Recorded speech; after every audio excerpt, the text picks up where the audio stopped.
So beta next one is polynucleotide. As the name indicated that it is made up of many nucleotides. और ये many nucleotides जो होते हैं, अगर आप ह्यूमन की बात करें तो ह्यूमन में जो एग्जाम्पल है आपके पास डीएनए या आरएनए, तो डीएनए में ये न्यूक्लियोटाइड 3 बिलियन स्पीड होते हैं, ठीक है। सो 3 बिलियन बेस पेयर्स यानी 3 बिलियन न्यूक्लियोटाइड्स जो हैं दे makes the polynucleotide of human body, that is the DNA, ठीक है। सो हमारे पास जो पोलीन्यूक्लियोटाइड्स हैं इनमें 2 कॉमन एग्जाम्पल्स आती हैं।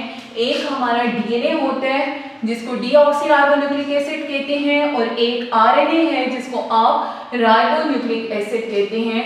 So both of them are the types of polynucleotides, ठीक है। अब इधर जब पोलीन्यूक्लियोटाइड में हम डिस्कस करते हैं डीएनए और आरएनए को, सो डेफिनेटली हम दोनों को साथ में नहीं डिस्कस कर सकते। पहले हम डिस्कस करते हैं डीएनए को। डीएनए लॉन्ग क्वेश्चन में बोर्ड के पेपर में पूछा जाता है, अच्छा, और difference between DNA and RNA जो है वो शॉर्ट क्वेश्चन में भी आता है। सो डीएनए को अगर हम डिस्कस करें तो डीएनए क्या होता है? डीऑक्सी राइबोन्यूक्लिक एसिड, ठीक है। डीऑक्सी राइबोन्यूक्लिक एसिड का क्या मतलब है कि इसके अंदर जो शुगर यूज होती है that is not ribose, that is deoxy ribose sugar, ठीक। और अब देखें कि क्यों हम डीऑक्सी राइबोस शुगर को यूटिलाइज करते हैं। सो जितना शुगर के अंदर ऑक्सीजन की रेशो कम होती है, ठीक है, उतना उसके ऑक्सीडेशन के चांसेस कम होते हैं। ये याद रखिएगा, वो ऑक्सीडाइज नहीं होता, वो टूटता नहीं है, ठीक। इसीलिए जो ममीफाइड ऑर्गेनिजम्स होती हैं वो बिलियंस ऑफ ईयर्स से भी पड़े हुए हों तो उनका आप डीएनए एनालिसिस कर सकते हैं। सो वो डीएनए एनालिसिस क्यों पॉसिबल है या उसका डीएनए क्यों डीनेचर नहीं हो जाता? So this is due to the presence of deoxyribose sugar, ठीक है। So deoxyribose sugar is a blessing which helps in the protection against the oxidation of DNA, okay। So बेटा first जब हम DNA को discuss करते हैं तो हम इसके स्ट्रक्चर पे आते हैं। सो अगर आप इसका स्ट्रक्चर देखें तो हम इसके स्ट्रक्चर को 2 फॉर्म्स में डिस्कस करेंगे। The first is the physical structure and second हमारे पास आ जाएगा इसका केमिकल स्ट्रक्चर, ठीक है। फिजिकल स्ट्रक्चर का मतलब है कि उसकी अपीयरेंस कैसी होती है, साइज कितना है, उसमें डायमीटर कितना होता है, और इसके अलावा जो है वो किस जो उसमें जो कंपोनेंट्स हैं उसके वो किस फॉर्म में प्रेजेंट होते हैं, क्या वो सिंगल स्ट्रेट चेन है या वो लैडर लाइक होता है, ठीक। जबकि सेकंड जो हमारे पास केमिकल है तो केमिकल में हम ये डिस्कस करेंगे कि क्या उसकी जो कंपोजिशन है वो कैसे है, उनमें बॉन्डिंग किस तरह से है, डायरेक्शन उसकी क्या होती है, ठीक है। सो फर्स्ट अगर हम फिजिकल स्ट्रक्चर को देखें तो वॉटसन एंड क्रिक ने हमें डीएनए का स्ट्रक्चर प्रपोज करके दिया था 1953 में, और इनके साथ मिल्कन्स भी थे जिनको बाद में नोबेल प्राइज भी मिला था इस डीएनए के स्ट्रक्चर को कंफर्म करने के लिए या प्रपोज करने के लिए, ठीक है। सो उनके अकॉर्डिंग अगर हम देखें तो हमारे पास जो डीएनए होता है this is double helical structure, ठीक है। और आपने याद रखना है कि जब हम प्रोटीन्स की बात करते हैं ना कि वो 4 लेवल्स पे ऑर्गेनाइज्ड होती है, तो इसी तरह जो न्यूक्लिक एसिड है वो भी 4 लेवल्स पे ऑर्गेनाइज्ड होता है। वो कौन कौन से लेवल होते हैं? प्राइमरी, जैसे आपने अभी डाइन्यूक्लियोटाइड के बारे में पढ़ा कि उनमें सिर्फ बॉन्ड बना हुआ होता है, ठीक है। सेकेंडरी, तो अभी आप जो ये न्यूक्लिक एसिड के बारे में पढ़ रहे हैं डीएनए के बारे में, तो this is the secondary nucleic acid, ठीक है, या secondary structure of the nucleic acid और secondary organisation of the nucleic acid, ठीक। सो सेकेंडरी का मतलब क्या होता है? जैसे आपने प्रोटीन्स में पढ़ा था कि सेकेंडरी ऑर्गेनाइजेशन मीन कि वो हेलिकल स्ट्रक्चर बनाता है, और हेलिकल स्ट्रक्चर्स तब बनते हैं जब 2 फॉर्म्स जो है वो आपस में हाइड्रोजन बॉन्डिंग करती हैं, ठीक है। So this is the secondary organisation of nucleic acid, ठीक। और याद रखिएगा secondary organisation of nucleic acid का क्या मतलब होता है कि this is like helical structure है, और हेलिकल स्ट्रक्चर के दरमियान दोनों जो स्ट्रैंड्स हैं न्यूक्लिक एसिड के वो हाइड्रोजन बॉन्ड से एक दूसरे के साथ कनेक्ट हुए हैं, ठीक है। अच्छा, फिर उसके बाद ये कि ये जो डबल हेलिकल स्ट्रक्चर होता है इसके अंदर ग्रूव्स होते हैं, ठीक है। सो ये जो है यहाँ पे ग्रूव्स प्रेजेंट होते हैं, यानी अगर आप देखें तो इस तरह का ये जो स्ट्रक्चर बनेगा इसको आप ग्रूव कहेंगे, ठीक है। कुछ मेजर ग्रूव्स होते हैं, कुछ माइनर ग्रूव्स होते हैं। सो जो भी ग्रुप आपके पास होगा, हर एक ग्रुप के अंदर जो total number of basis present होंगे या न्यूक्लियोटाइड्स होंगे, ठीक है, वो कितने होंगे? 10 न्यूक्लियोटाइड्स पेयर्स। पेयर्स क्यों आप कह रहे हो? क्योंकि दो स्ट्रैंड है, एक इधर है तो एक उसका यहाँ पे पेयर है, ठीक है। सो 10 न्यूक्लियोटाइड पेयर्स जो है, या आप उसको कह सकते हो 10 बेस पेयर्स या 10 बीपी। तो ये 10 बीपी प्रेजेंट होते हैं इन वन ग्रुप, ठीक है। वन ग्रुप की जो आपके पास लेंथ होती है बेटा यहां से यहां तक, this is generally 3.4 nanometre, okay. So 3.4 nanometre जो है ये आपके पास लेंथ होगी ग्रुप की। सो अगर आप देखें कि हमारे पास एक ग्रुप के अंदर 10 बेसेस हैं, ठीक है, तो हर बेस के अंदर कितना डिस्टेंस होता है? So this is 0.34 nanometre distance between two bases or two nucleotides of one group। बात समझ आ रही है? यानी अगर यहाँ पे 1 से लेके 10 तक बेसिस हैं तो all of them covers 3.4 nanometre distance of DNA, ठीक है। लेकिन अगर आप यहाँ पे देखें कि इधर एडेनिन की बेस है, स्पोर्स या न्यूक्लियोटाइड है, और यहाँ पे गुआनिन का न्यूक्लियोटाइड है, तो इन दोनों के दरमियान में कितना डिस्टेंस हो जाएगा? So this will be the 0.34 nanometre. 3.4 को आप 10 पे डिवाइड करें तो 0.34 नैनोमीटर, जो कि हर एक बेस के दरमियान में डिस्टेंस आ जाएगा, ठीक है। देन हमारे पास बेटा टू स्ट्रैंड्स के दरमियान कितना डायमीटर होता है या कितना फासला होता है? सो ये आपके पास है 2 नैनोमीटर वाइड। इस बात का क्या मतलब है कि एक ये स्ट्रैंड है और दूसरा ये स्ट्रैंड है, तो इसके दरमियान जो यहाँ पे डिस्टेंस होगा दिस विल बी 2 नैनोमीटर, ठीक है। अच्छा, ये हमारे पास आ गया डीएनए का physical structure. So physical structure में अगर हम देखें तो this is the secondary organisation of the nucleic acid in which the two strands of the DNA are the nucleic acid is combined by the hydrogen bond, and this DNA are the ladder-like structure, have the grooves, and these grooves contain about 10 nucleotides, in which creates the 3.4 distance of the nanometer distance of the DNA, and in between the two bases we have 0.34 nanometer distance, and these two strands are 2 nanometer wider apart from each other, ठीक है। Now we have to discuss about the chemical composition of DNA। So अगर आप chemically DNA को देखें तो हमारे पास जो DNA होता है वो 4 चीजों से मिलकर बना हुआ होता है, यानी वो बनेगा तो एक्चुअली न्यूक्लियोटाइड से, ठीक है। लेकिन डीएनए के जो न्यूक्लियोटाइड्स होते हैं वो आपके पास आगे ATP, GTP, CTP and TTP. इनका क्या मतलब है? एडिनोसिन ट्राइफॉस्फेट, जीटीपी यानी गुआनोसिन ट्राइफॉस्फेट, सीटीपी यानी cytosine triphosphate and thymine triphosphate. अच्छा, याद रखिएगा कि ये पहले ट्राइफॉस्फेट की फॉर्म में होते हैं क्योंकि बगैर ट्राइफॉस्फेट के ये बॉडी में एग्जिस्ट नहीं कर सकते हैं, इनकी डिग्रेडेशन हो जाती है, ठीक है। सो बेटा अब जब आप न्यूक्लियोटाइड्स की बात करेंगे वो तो ये 4 हैं, तो इसमें क्या क्या चीजें प्रेजेंट हैं, ठीक है। सो अब अगर आप देखें तो हमें पता है कि न्यूक्लियोटाइड में एक शुगर होती है और ये शुगर पेंटोज शुगर होती है, ठीक। दूसरा आपके पास सेकेंड ग्रुप होता है जिसको आप H2PO4 कहते हैं, और थर्ड हमारे पास होती है नाइट्रोजिनस बेसिस, ठीक। अब जो पेंटोज शुगर है वो यहाँ पे कौन सी शुगर होगी? दैट विल बी डीऑक्सीराइबोस, और डीऑक्सीराइबोस C5H10O4, और आपने याद रखना है यहाँ पे O5 क्यों नहीं है, क्योंकि सेकंड कार्बन ऑफ राइबोस जो है वो ऑक्सीजन को लॉस करता है, वहां पे खाली हाइड्रोजन प्रेजेंट होता है, ठीक है। H2PO4 फॉस्फोरिक एसिड है, इसकी वजह से इसके ऊपर नेगेटिव चार्ज भी आता है, और डीएनए की जो प्रॉपर्टी होती है वो एसिडिक इन नेचर भी होती है, ठीक है। फिर नाइट्रोजनस बेसिस हैं, हमने कल भी डिस्कस की थी कि 2 तरह की नाइट्रोजनस बेसिस होती हैं, एक को प्यूरीन्स कहते हैं और दूसरी जो है वो हमारे पास होती हैं पायरिमाइडीन्स। अब जो प्यूरीन्स हैं उनमें एक एडेनिन होती है जिसको ए से रिप्रेजेंट किया जाता है और दूसरी गुआनिन होती है, both are double ring structure, ठीक। पायरिमाइडीन्स में जो डीएनए में प्रेजेंट होंगी these are cytosine and thymine, ठीक है।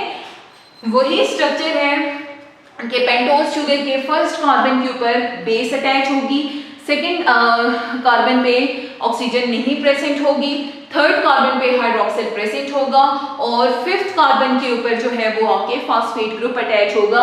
जो अभी तक जनरल स्ट्रक्चर हम न्यूक्लियोटाइड का डिस्कस कर रहे हैं वही स्ट्रक्चर आपको यहाँ पे भी न्यूक्लियोटाइड का मिलेगा, ठीक है।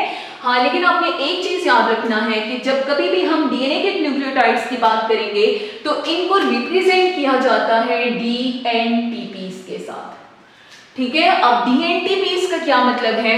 सो दीज आर डीऑक्सीराइबोन्यूक्लियोटाइड ट्राइफॉस्फेट्स, ठीक है। यानी अगर एटीपी है तो this is not containing the ribose sugar, ये डिफरेंट है दूसरे वाले एटीपी से, ठीक है। दिस इज डीएटीपी यानी डीऑक्सीराइबोज एडेनिन ट्राइफॉस्फेट होगा। इसी तरह डीएनटीपी में डीजीटीपी होगा, ठीक है। फिर डीसीटीपी एंड डीटीटीपी, तो ये आपके पास जो है डीएनए की बेसिस हैं, इसलिए इनके साथ टर्म डी लगाई जाती है या डीएनटीपीज इनको कहा जाता है, ठीक है। तो डीएनटीपीज का क्या मतलब हुआ कि ये आपके पास जो बेसिस हैं these contain the deoxyribose sugar, ठीक। अच्छा, अब हमने जैसे डिस्कस किया कि डीएनए जो होता है वो डबल हेलिकल स्ट्रक्चर होता है। सो डबल हेलिकल स्ट्रक्चर का ये मतलब है कि हमारे पास एक तो स्ट्रक्चर यानी एक अगर स्ट्रैंड है वो यू बन रहा है और दूसरा स्ट्रैंड है वो यू बन रहा है, ठीक है। और ये दोनों स्ट्रैंड ट्विस्ट हो रहे हैं यानी सेकेंडरी ऑर्गेनाइजेशन कर रहे हैं तो डबल हेलिकल स्ट्रक्चर बना रहे हैं यानी इस फॉर्म में आ जाते हैं, ठीक है। लेकिन अगर आप इन दो स्ट्रैंड्स को देखें तो डेफिनेटली ये किसी ना किसी चीज से तो बने हुए होंगे। सो आपने याद रखना है बेटा कि एक चीज हमारे पास होती है फ्रेमवर्क ऑफ द स्ट्रैंड और एक इसके अंदर होते हैं हैंगिंग रीजन्स, ठीक है।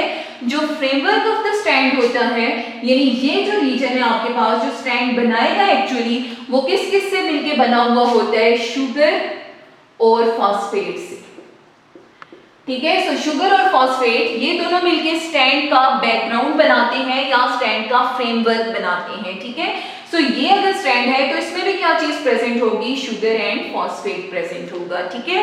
जबकि इन दोनों स्ट्रैंड्स के दरमियान में जो दो स्ट्रैंड्स को आपस में कंबाइन करेगा, ठीक है, तो यहाँ आपको पता है शुगर के साथ नाइट्रोजनस बेस प्रेजेंट होती है और इधर भी इसके साथ नाइट्रोजनस बेस प्रेजेंट होगी, ठीक है। सो ये अब हमारे पास एक न्यूक्लियोटाइड है और यहाँ पे दूसरा न्यूक्लियोटाइड है, ठीक। अब इस स्ट्रैंड पे चाहे हजारों न्यूक्लियोटाइड्स भी ऐड हैं तो वो कैसे अटैच होंगे? Sugar nitrogenous base phosphate, sugar nitrogenous base phosphate, sugar फिर nitrogenous base and phosphate. Same अगर इसी तरह आपके पास यहाँ पे भी प्रेजेंट है शुगर फॉस्फेट नाइट्रोजनस बेस, इसी तरह शुगर फॉस्फेट नाइट्रोजनस बेस और sugar phosphate and nitrogenous base, ठीक है। तो बेटे यहाँ पे जो भी आपके पास स्ट्रक्चर प्रेजेंट है आप इसका अगर रॉड देखें या इसका हेलिक्स देखें तो वो आपके पास बना हुआ है शुगर और फॉस्फेट के साथ, ठीक है। जबकि इसके सेंटर में जो फ्लैंकिंग हैंगिंग रीजन्स हैं वो आपके पास है नाइट्रोजनस बेसिस, ठीक है। यानी टू कंप्लीट स्ट्रैंड्स हैं, हमने इन दोनों स्ट्रैंड्स को आपस में यूं ट्विस्ट करवाना है तो इन दोनों के दरमियान में एक फोर्स ऑफ अट्रैक्शन क्रिएट होती है जिसकी वजह से ये दोनों आपस में लैडर लाइक स्ट्रक्चर बनाते हैं and this force of attraction is called hydrogen bonding.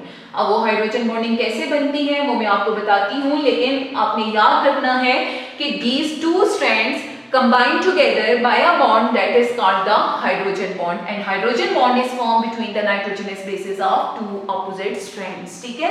while कल आपने पढ़ा था कि जो हमारे पास एक ही न्यूक्लियोटाइड स्ट्रैंड के न्यूक्लियोटाइड्स होते हैं या न्यूक्लियोटाइड्स जो ऐड होते हैं वो कैसे होते हैं? शुगर और फॉस्फेट के दरमियान बॉन्ड बना के, ठीक है। सो ये शुगर और फॉस्फेट में बॉन्ड बनेगा, फिर शुगर और फॉस्फेट में बॉन्ड बनेगा एंड शुगर एंड फॉस्फेट में बॉन्ड बनता जाएगा, ठीक है। यहाँ पे भी इसी तरह से होगा कि जो आपके पास शुगर है उसका और इस फॉस्फेट का बॉन्ड बनेगा, फिर शुगर एंड फॉस्फेट एंड फिर शुगर एंड फॉस्फेट का बॉन्ड बनेगा, ठीक है।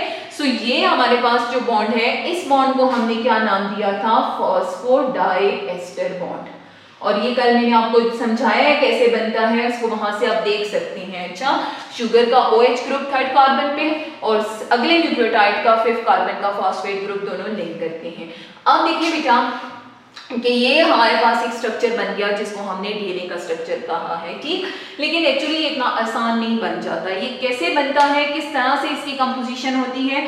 सो अब अगर हम इसको देखें तो मेरे पास जो है वो डीएनए में कल जैसे आपको कहा था कि एक स्ट्रैंड जो होता है वो 5 to 3 डायरेक्शन में होता है और दूसरा स्ट्रैंड जो होता है वो 3 to 5 डायरेक्शन में, यानी ऐसे होगा ये। अच्छा, इस फिजिकल में आप लिख लें कि इन दो स्ट्रैंड्स होती हैं बट उनकी डायरेक्शन एंटी पैरेलल होती है, ठीक है। सो एंटी पैरेलल डायरेक्शन का क्या मतलब है कि एक स्ट्रैंड आपके पास यूं आएगा 5 to 3 में और दूसरा स्ट्रैंड जो है वो यूं जाएगा 5 to 3 में, यानी ग्रो तो वो करेंगे 5 to 3 में ही ग्रो होगा, लेकिन जो डायरेक्शंस होंगी वो एंटी पैरेलल होंगी, अपोजिट टू ईच अदर होंगी, ठीक है। अब अगर मैं इसको लेती हूँ यहाँ पे तो आपने याद रखना है इधर 5 क्यों आया था, क्योंकि यहाँ टॉप पे फॉस्फेट ग्रुप था, ठीक है। फिर शुगर थी और शुगर के साथ फिर फॉस्फेट लिंक हो रहा था, फिर इसके साथ शुगर कंबाइन हो रही है, फिर आपके पास फॉस्फेट है, फिर शुगर है, फिर इसी तरह फॉस्फेट है और शुगर है, और एंड जब आएगा तो वहां पे OH प्रेजेंट होगा, इसलिए आप उसको कह रहे हैं कि यहाँ पे एंड हो रहा है 3 प्राइम के ऊपर और स्टार्ट हो रहा है 5 प्राइम से, ठीक है। जबकि आप इसको देखें तो ये स्ट्रैंड तो वैसा ही है लेकिन ओरिएंटेशन उल्टी हो जाएगी उसकी, ठीक है। सो यहाँ पे आपके पास पहले क्या चीज होगी, फॉस्फेट, फिर शुगर, फिर फॉस्फेट, फिर शुगर, इसी तरह फॉस्फेट शुगर का बॉन्ड बन रहा है, फिर फॉस्फेट का शुगर के साथ बॉन्ड बन रहा है और आखिर में जो न्यूक्लियोटाइड आएगा उसका खाली OH रह जाएगा, ठीक है। सो ये जो आपके पास एडिशन है ये उसी तरह से ऐड होंगे, वही फॉस्फोडाइएस्टर बॉन्ड बनाने का फार्मूला होगा लेकिन स्ट्रैंड ऑपोजिट हो जाएगा, ठीक है। अच्छा, अब देखें यहाँ पे आपके पास एक नाइट्रोजनस बेस प्रेजेंट है और इधर भी नाइट्रोजनस बेस प्रेजेंट है, ठीक है। फिर नाइट्रोजनस बेस है और यहाँ पे भी है सेम, इसी तरह यहाँ भी नाइट्रोजनस बेस है और इधर भी नाइट्रोजनस बेस है, ये जैसा आपका न्यूक्लियोटाइड का स्ट्रक्चर है। So this is present over here, ठीक है। अच्छा, अब इधर देखें, आपने याद रखना है कि हमारे पास जो नाइट्रोजनस बेसेस होती हैं these are always complementary for 2 strands, ठीक है। यानी कंप्लीमेंट्री का क्या मतलब है कि वो दोनों एक दूसरे के लिए कंपैटिबल हों, वो एक दूसरे के साथ बॉन्ड बना सकती हों, ठीक है। सो अगर आपके पास एक स्ट्रैंड के ऊपर प्रेजेंट है एडेनिन, ठीक है। सो अगर यहाँ पे एडेनिन प्रेजेंट है यानी nitrogenous base adenine first carbon पे अटैच हुई थी, तो जो सामने वाला स्ट्रैंड होगा उसके ऊपर लाजमी है कि थायमिन प्रेजेंट हो, ठीक है।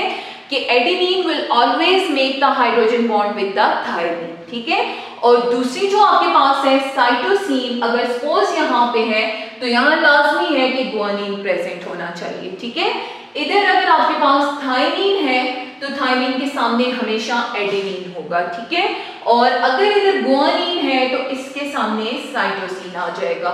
सो we can say that guanine is complementary to cytosine and thymine is complementary to adenine, or cytosine is complementary to guanine and adenine is complementary to thymine, ठीक है।